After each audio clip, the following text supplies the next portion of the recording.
Hai, selamat malam. Apa kabar? Mudah-mudahan hari ini semuanya baik. Oke, aku memang gak announce kalau hari ini aku mau live karena memang rencananya live dadakan aja. Live dadakan kenapa? Soalnya aku lagi kepingin cerita sesuatu terutama tentang anniversary-nya Zep Finance dan juga mau jawab pertanyaan-pertanyaan dari teman Prita yang mungkin ada karena kan aku tuh suka kesusahan kalau jawab lewat direct message atau jawab di kolom komentar. So hari ini aku sengaja live dadakan dan mungkin aku akan bisa menjawab beberapa pertanyaan dari teman Prita, tapi syaratnya pertanyaannya harus ditulis di kolom Q&A. Dan aku sebenarnya nggak bakal lama-lama karena aku tahu kalian semuanya juga lagi capek, juga lagi sibuk. Jadi aku mau nemenin kamu sambil makan malam aja. Quotes hari ini, aduh apaan ya? Lagi gak ada ide. Quotes tuh biasanya baru keluar aku di hari Senin atau di hari Jumat. Karena kalau hari Jumat tuh adalah rekapan dari apapun yang terjadi selama Senin sampai dengan Kamis. Sedangkan kalau hari Senin ada quotes itu biasanya karena apa yang aku pikirkan di hari Minggu. Kira-kira seperti itu. Oke, suara aku kan ketinggalan jelas ya. Jadi kalau misalnya ternyata ada yang gak jelas, tolong kasih tahu aku. Hai, Teh Caca, kangen Mbak Prita, aku juga kangen kamu dan congrats karena aku tahu sebentar lagi mau ada artikel terbaru lagi dari Damakara. Nah, kemarin kan juga sempat ada yang ngomong ya, Mbak Prita, aku pengen dong hadiah anniversary-nya Zep Finance juga dapat outer Damakara. Terus kan Prita jawab, nanti ya kita kasihnya ilmu supaya kalian bisa ngatur keuangan, supaya kalian bisa beli outer Damakara. Ya Allah, tau gak? Gak lama setelah itu Damakara bilang, boleh gak kita kasih surprise gift untuk Zep Friends yang ikutan challenge yang ada di HUT 13 tahun anniversary-nya Zep Finance. Jadi nanti kalian yang ikutan giveaway ada yang Twibon challenge tuh hadiahnya banyak banget. Ada hadiah dari Investri karena mereka kasih modal untuk kalian pendanaan di fintech lending yang memang produktif. Jadi semuanya tuh dikurasi lah gitu ya. Kemudian ada juga saldo investasi untuk membeli reksadana. Dan ada juga saldo investasi untuk membeli saham. Tapi semuanya itu memang harus langsung dibeliin saham atau reksadana. Jadi kamu gak boleh cairin buat dipakai liburan ya. Tujuannya supaya apapun itu Zep Friends nanti teman Prita juga semuanya harus sejahtera dan harus sukses dalam mengatur keuangannya. Terus gak cuman itu, tanggal 26 nanti akan ada live Instagram. Kalian udah lihat kan aku akan live dengan siapa. Dan sebelum aku juga ada siapa-siapa aja yang akan live Instagram di situ. Jadi di live Instagram yang pertama itu nanti akan ada Uni Ivi Batuta dan juga ada Ica Dian Mirza. Mereka berdua itu adalah orang-orang yang sangat dekat dengan Zep Finance dan sudah merasakan, oh kalau ngerencanain keuangan tuh kayak gini toh, oh asik banget ya, kemudian bisa menata keuangannya dengan baik. Nah di live Instagram yang kedua tentu aja seperti yang kalian banyak minta, ada yang namanya Tips Financial Independence Retire Early bersama aku dan Raditya Dika. Jadi kamu gak boleh lewatin karena nanti di situ juga akan tetap bertabur hadiah.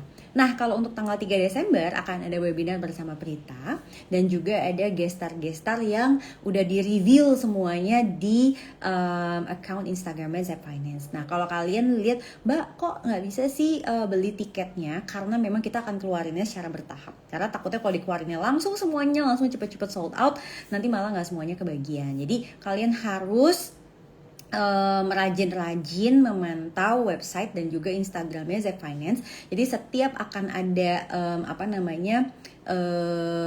keluar tiket baru, kalian juga nanti bisa kebagian. Oke. Gagal fokus. Kenapa sih kalau aku suka bikin reels atau apa, kalian jangan gagal fokus tuh, nanti banyak yang ngambek sama aku. Soalnya kalau kalian bilang gagal fokus tuh nanti nggak fokus gitu sama tips finansialnya. Jadi harus tahu banget dong tips finansialnya. Oke. Hai Ibu Masyita, nih ada join juga nih ekonom kita yang sekarang sedang sibuk dengan berbagai tugas-tugas negara ya. Jadi Wah, kalau nanya tips resesi jangan sama aku. Tuh, tanyanya sama Ibu Masyita Kristalin. Nanti kapan-kapan mungkin aku bisa ajak live juga kali ya sambil menjawab. Kalau aku bisa kasih tips untuk menjaga keuangan kita. Tetapi kalau untuk pertanyaan resesi dan lain-lain kayaknya beliau yang lebih pantas menjawabnya daripada aku. Karena aku bukan ekonom. Tolong ya, meskipun saya sarjana ekonomi, tetapi Prita Gozi bukan ekonom. Jadi jangan sekali-sekali mau nanya gitu. Dan I never ever answer something yang bukan bidang aku. Aku nggak mau kayak gitu. Hanya mentang-mentang aku, oh iya orang finance, sarjana ekonomi, terus langsung bicara-bicara semua mikro-makro. No, I won't do that. Oke? Nah sekarang, oh katanya aura bahagia Mbak Prita tuh nular juga Mbak. Alhamdulillahirabbil alamin. Mudah-mudahan seperti itu tips untuk menghadapi ancaman layoff. Sekalian aku mau kumpulin nih. Aku mau kumpulin apa-apa aja yang kalian butuhkan dari aku untuk dibuatkan tips-tips keuangan. Berarti tadi aku udah lihat kalian sebetulnya kepengen banget ya dapat tips menghadapi kalau memang ada potensi resesi. Tapi kan itu aku udah pernah kasih sebenarnya gimana cara kita menjaga supaya financial kita tuh tetap sehat dan juga tetap strong. Kalau perkara resesinya gimana, tolong jangan lagi tanya ke Prita. Oke? Terus mungkin ini ada yang nanya menghadapi ancaman layoff. Oke, mungkin hal yang aku bisa bilang tuh seperti gini. Pada saat kita bekerja sebagai karyawan atau misalnya kita bekerja juga sebagai freelance, itu kita mesti sadar bahwa ada hal-hal yang memang tidak bisa kita kendalikan. Saat kita menjadi karyawan, artinya kita juga akan bergantung pada kebijakan perusahaan, gimana operasional perusahaan, dan aku yakin banget manajemen perusahaan itu tugas utamanya itu adalah menjaga keutuhan dari kapalnya atau perusahaannya. Tentu saja di dalamnya juga akan ada kita-kita nih yang bekerja di situ. Tetapi yang paling utama sebetulnya adalah menjaga keutuhan dari perusahaannya. So kalau misalnya teman-teman khawatir atau memiliki kayaknya aku punya feeling nih karena mungkin perusahaan tempat aku bekerja industrinya juga sedang terancam. Maka penting banget untuk kita memang menyiapkan. Hai Caca, ada Caca Tengker bergabung di sini. Caca ini tuh juga pinter banget ya. Dia tuh udah sekarang jadi psikolog. Kebetulan aku kenal baik sama Caca dan juga suaminya. Pokoknya kalian juga bisa lihat Instagramnya Caca untuk tips-tips tentang psikologi juga. Nah, balik lagi ke tentang kita tuh gimana sih menghadapi kalau ada layoff. Maka tipsnya aku selalu dari dulu adalah dana darurat. Aku tuh selalu mengingatkan bahwa oke, kita dapat gaji segini. Gaji segitu tuh tidak untuk dihabiskan semuanya. So perhaps gini, kayak misalnya ada kisah tentang perempuan-perempuan yang katanya mbak-mbak SCBD mungkin bisa membeli itu semua, gajinya emang gede kali ya. Tapi sebenarnya kita tuh mesti sadar kalau di usia segini kita dapat penghasilan segitu yang mungkin tuh kayaknya agak besar gitu ya. Dan gimana, nah kita tuh sebetulnya harusnya di situ aware. Oh, kenapa sampai kita digaji segini padahal mungkin industri or marketing lain tidak segitu? Itu banyak alasannya. Bisa jadi kita memang dituntut untuk kerjanya cepat, kerjanya juga harus cepat ngedapetin KPI, target dan lain-lain. Bisa jadi juga memang diharapkan kita tuh ngerti untuk mengerjakan itu sehingga kita digaji atau dibayar lebih besar.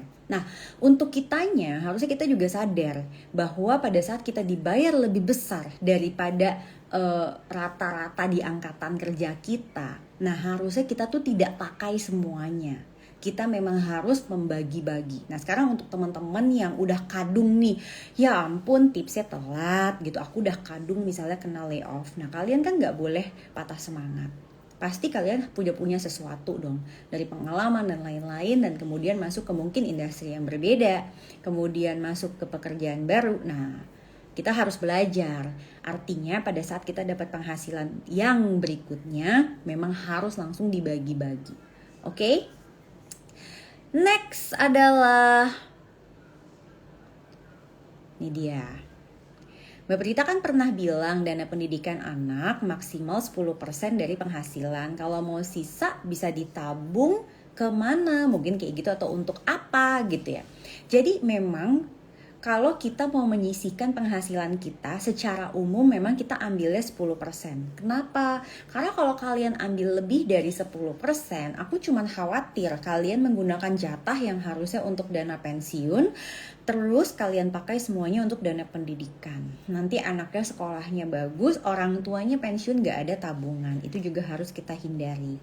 Nah sekarang gimana kalau ternyata mungkin rupiah gajinya besar sehingga hanya terpakai mungkin berapa persen sedangkan masih ada sisa. Nah sisanya itu sebetulnya urutannya adalah pastikan kita sudah punya dana darurat yang cukup. Lalu yang kedua pastikan kita sudah tidak ada lagi pinjaman-pinjaman yang konsumtif. Dan yang ketiga harus kita masukkan ke dana pensiun. Gampang ya? Oke. Next.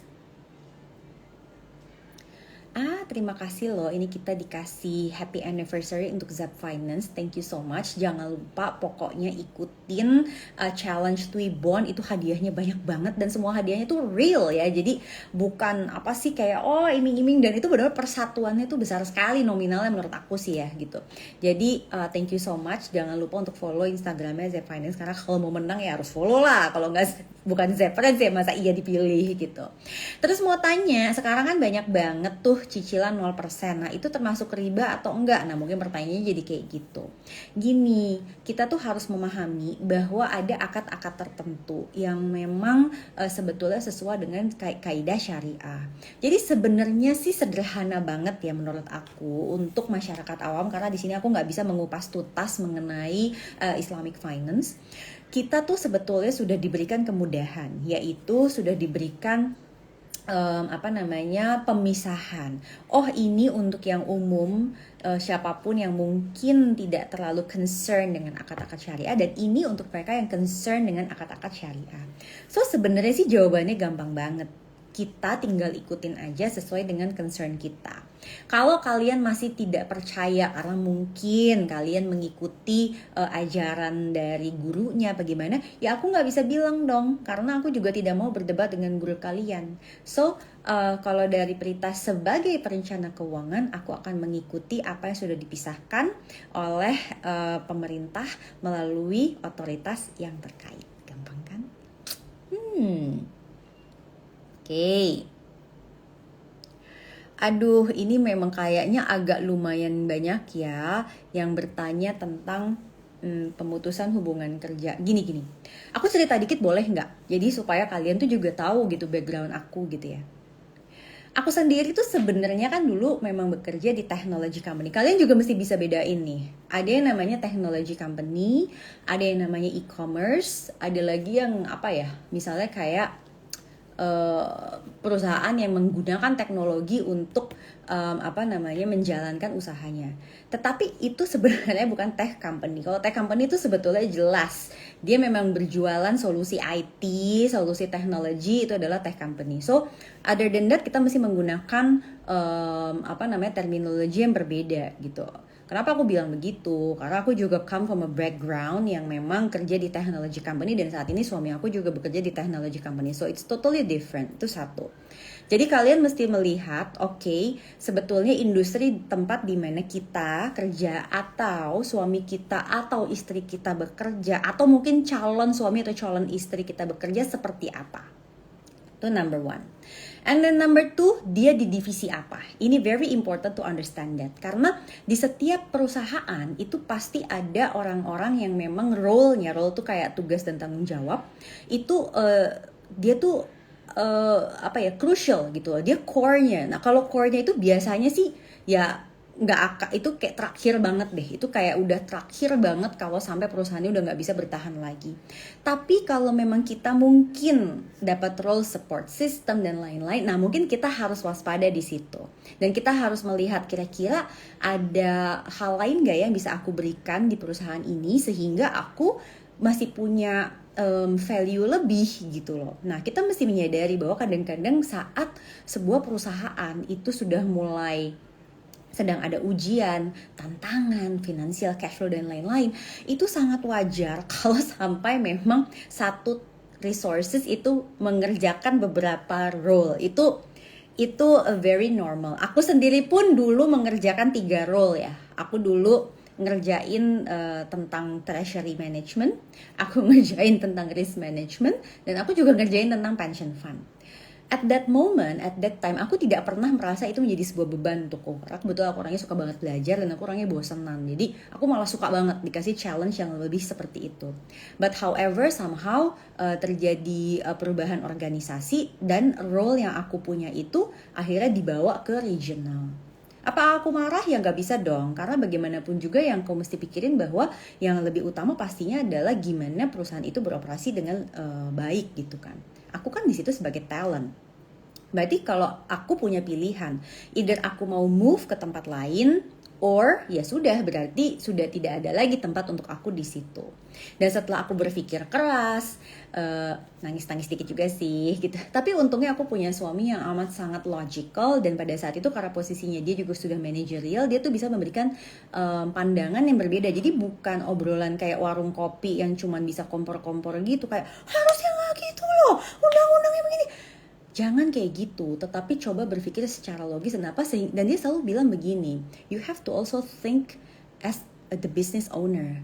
Think as a karyawan itu iya, tetapi juga harus think as a business owner. Nah, kalau udah kita begitu akhirnya kita paham. Di situ akhirnya aku paham, oh kayaknya memang saat ini role yang aku cocok dan itu memang sudah tidak ada di situ. Sehingga aku memutuskan untuk pensiun dini. Nah, pada saat memutuskan pensiun dini itu, yang penting satu, pastikan memang kita bisa hidup nih. Misalnya kalau kita udah berpasangan dengan satu penghasilan. Kalau memang penghasilannya hanya dari satu sumber for whatever the reason, berarti kita mesti ngecek dana darurat kita ada nggak yang memang bisa kita gunakan untuk hidup. Tentunya kalau kita menggunakan dana darurat untuk hidup, ya kalian gak bisa hidup normal as usual dong. Ya memang harus sesuai dengan apa yang kita punya, dan kita harus mau untuk memprioritaskan dan menyesuaikan. Nah, otomatis untuk seperti itu semuanya itu harus kerjasama. Kalau kita punya pasangan, kita harus kerjasama. Kita punya anak juga harus diberikan pemahaman. Tapi tentu kalau anaknya masih TK ya nggak bisa gitu. Tetapi kitanya mesti strong enough untuk menjaga konsumsi harian dan konsumsi bulanan kita. Second, yang kalian lihat sebetulnya adalah hilangnya benefit yang kalian selama ini dapatkan. Kamu bisa pengganti di mana? Benefit itu contohnya tunjangan, terus bonus liburan, cuti itu juga benefit loh. Cuti berbayar itu benefit. Terus kesehatan, nah itu kalian bisa dapat dari mana? Masih memungkinkan nggak? Dan itu harus dicari penggantinya. And then number 3 adalah kalau misalnya kita kena layoff-nya mendadak gitu ya. Maka first things first ya memang kita harus bisa tenang. Tenang itu pasti tidak mudah. Aku sendiri pun juga dulu ya nangis lah, sedih banget. Maksudnya kayak sempat berpikir kayak gila banget gue S2 diginiin, berarti kayak gitu. Tetapi itu sesuatu hal yang harus aku bisa manage. Berarti aku juga akhirnya berpikir bahwa kenapa ya Tuhan memberikan ujian ini kepada diriku pada saat itu. Oh berarti aku mungkin saat itu, akhirnya aku introspeksi lah. Mungkin aku masih sombong atau aku harus banyak belajar. Nah itu membutuhkan humility dari diri kita masing-masing untuk mau menyadari dan mengakui itu. Karena pada saat kita mau menyadari dan mengakui itu, percayalah kita akan bisa come back stronger. Dan pada saat kita siap, kita akhirnya dapet tuh dibuka opportunity dari tempat-tempat yang berbeda. Jadi itu kira-kira pengalaman aku sendiri. Kalau sampai ini kan kamu kan bertanya karena takutnya suaminya yang kena PHK. Tahun lalu aku ngalamin lagi. Jadi kalau tahun lalu itu ya memang harusnya kami sudah siap ya, karena kebetulan kan suami aku bekerjanya juga kontrak per 5 tahun gitu, karena jabatan tertentu. Ya sudah, pada saat kontraknya sudah menjelang habis dan mungkin tidak ada tanda-tanda diperpanjang, ya mesti siap gitu. Itu sebab makanya pada saat dapat penghasilan, meskipun mungkin penghasilannya saat yang pas diperoleh itu rata-ratanya mungkin cukup besar ya untuk angkatan kami, tetapi tentu kita nggak habisin semuanya. Lifestyle kita nggak kita naikin sampai sejauh itu, jauh banget. Kita punya lifestyle tuh jauh di bawah penghasilan yang kita punya. Jadi aku benar-benar nyimpen. Suami aku juga orangnya kan amat sangat bisa dibilang tuh sederhana banget gitu loh dengan penghasilan yang dia punya gitu, dan berusaha untuk tidak banyak menggunakan fasilitas kantor karena supaya lebih mudah gitu loh. Nah it works gitu. Jadi pada saat it happens, wah memang pasti sedih, aduh ada yang hilang, wajar lah, namanya juga manusiawi banget, embrace it, tapi move on, itu penting. Dan menurut aku kalau kita udah punya pasangan, kita tuh harus saling menolong, karena kalau di internalnya aja tidak saling mendukung, gimana kita mau maju terus gitu. Jadi memang mungkin di sini istrinya dibutuhkan untuk lebih legowo, nggak banyak nuntut dulu, tetapi lebih sifatnya malah doain, dukung, dan lain-lain. Kalau aku sih sarannya seperti itu. Oke. Kalian di sini banyak nanya juga ya. Oke. Mbak, gimana nih kalau belum mampu punya side hustle? Nah, ini juga menarik nih, karena di era banyak orang menambah penghasilan, aku paham gak semua orang ternyata mampu melakukan hal tersebut untuk alasan yang berbeda-beda. Satu, waktu itu aku pernah dapat nih alasannya dari dari seorang bapak-bapak. Dia bilang, dulu waktu role pekerjaan saya apa gitu, dia bisa punya bisnis sampingan, tapi pada saat dia dipindah role pekerjaannya, dia udah gak bisa lagi. Dan of course dia gak maksa dong, karena kan yang dia utamakan adalah main jobnya dia.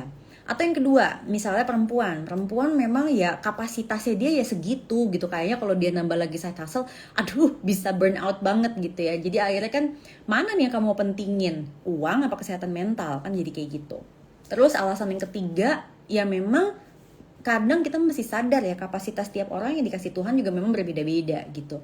Ada orang yang kayaknya, tuh kamu gak ada capeknya ya. Tapi ada juga yang emang lebih mudah lelah, ada yang tidak mampu menahan diri terhadap stres, tidak mampu mengelola, ya ada-ada aja time managementnya buruk gitu ya. Nah akhirnya kita, kalau aku selalu lihatnya adalah, kenapa kita tidak bisa side hustling, apa sebabnya, dan kita harus mengenali diri kita sendiri. Yang kedua, kalau memang kita betul-betul dari diri kita tidak mampu untuk melakukan side hustling, gak apa-apa juga. Tapi berarti kita harus sadar, kemungkinan kita mencapai tujuan-tujuan finansial itu bisa jadi lebih lama, lebih panjang daripada orang sekitar kita. Dengan demikian, jangan pernah marah dengan orang lain yang mungkin duluan nyampe tujuan finansialnya, overthinking, terus ngomel-ngomel misalnya karena di Instagram lihat orang lain gimana, mungkin dia sedang senang bersyukur, terus kita bilang dia pamer. Ya dia mungkin usahanya jauh lebih keras daripada kita nggak tahu, dia bisa kita enggak, ya nggak apa-apa juga. Jadi jangan sampai menganggap itu sebagai suatu hal yang menyulitkan kita dan membuat orang lain jadi kayak salah. Ya itu kan pilihan kita, ya nggak apa-apa juga. Nah terus yang ketiga, kalau kita saat ini mengandalkan dari satu penghasilan saja, artinya dana darurat kita tuh harus kuat banget. Karena kalau dana darurat kita harus kuat, hai Alia, kalau dana darurat kita harus kuat itu membuat kita tuh jadi lebih tenang kalau sampai terjadi badai-badai seperti yang sedang dialami saat ini. Oke? Aku mau mengingatkan sekali lagi, kalian jangan lupa untuk masuk ke Instagram BZ Finance, karena aku mau mengingatkan untuk yang mungkin lagi kena badai dan lain-lain, ada modal investasi untuk kalian. Ini real semuanya. Terima kasih Investri sudah memberikan modal investasi untuk pendanaan di fintech lending yang produktif. Kemudian akan ada modal investasi untuk berinvestasi di reksadana, lalu modal investasi berinvestasi di saham. Itu semuanya dengan cara challenge Twibon. Dan jangan lupa aku juga kasih ada 5 buku Pension Ready, Pension Happy, dan surprise gift dari Damakara. Jadi yang nanyain outer Damakara itu ikutan aja Twibon. Caranya gampang, kamu cuma tinggal lihat klik link yang ada di story-nya Z Finance hari ini. Itu ada Twibonnya. Terus kamu pakai foto kamu boleh, mau pakai pemandangan kamu boleh lah, terserah deh. Pokoknya penting kalian upload aja lah itu di Instagram kalian, tapi jangan di private, karena kalau di private nanti nggak bisa ketahuan ya. Terus tulis di kolom chat kolom apa sih namanya tuh ya, caption ya, kolom caption kamu itu gimana sih sebetulnya setelah kalian misalnya follow The Finance gitu kan, terus atau follow aku gitu, ada perubahan nggak di keuangan kalian. Gampang kan? Jadi ditunggu hanya maksimal hari Jumat, karena pemenangnya akan di-announce hari Sabtu di live Instagram. Gampang kan? Syaratnya baca aja di situ, karena Mbak Prita juga nggak ingat. Oke? Terakhir, karena Prita belum makan sebenarnya. semisal kita punya dana masa tua ikut program pemerintah, apakah kita ikut juga dana lain seperti DPLK? Gimana teman-teman? Jawabannya gini, semakin banyak program pensiun yang kita siapkan tentu saja semakin baik. Jadi kalau ada opsinya, ada peluangnya, aku saran kalian ikut aja. Karena apapun itu, kalian mungkin ngerasa gitu. Tapi percayalah, saat kita udah gak punya pekerjaan dan kita gak punya penghasilan, maka saldo sekecil apapun itu menjadi sangat berarti dan berharga. Just imagine ada orang yang kehausan, kalian lihat gelas yang cuman penuhnya setengah aja, itu kamu langsung merasa bersyukur banget. So, if you have the chance, yuk tambah terus dana pensiunnya masing-masing. Udah karena udah jam 7.40, udah setengah jam nih. Teman-teman, terima kasih banget udah ikutan live Talk Prita surprise alias dadakan malam ini. Semoga obrolan-obrolan singkat kita bisa membuat kalian juga lebih tenang, karena tadi kayak pertanyaannya lebih banyak yang tentang PHK ya. Yang lainnya mungkin belum, gak apa-apa banget. Oke, mudah-mudahan kalian semua bisa tetap sehat, menjadi orang-orang yang sering ya mudah bersyukur lah gitu. Ya itu sambil ngingetin aku juga sih ya, namanya juga aku kan manusia gitu. Jadi kadang-kadang juga suka ya kesentil sana sini juga, sama aja lah kita semua juga. Oke, jangan lupa Twibbonnya dipasang, diikutin syarat dan ketentuannya yang very easy sebelum hari Jumat. See you. Assalamualaikum.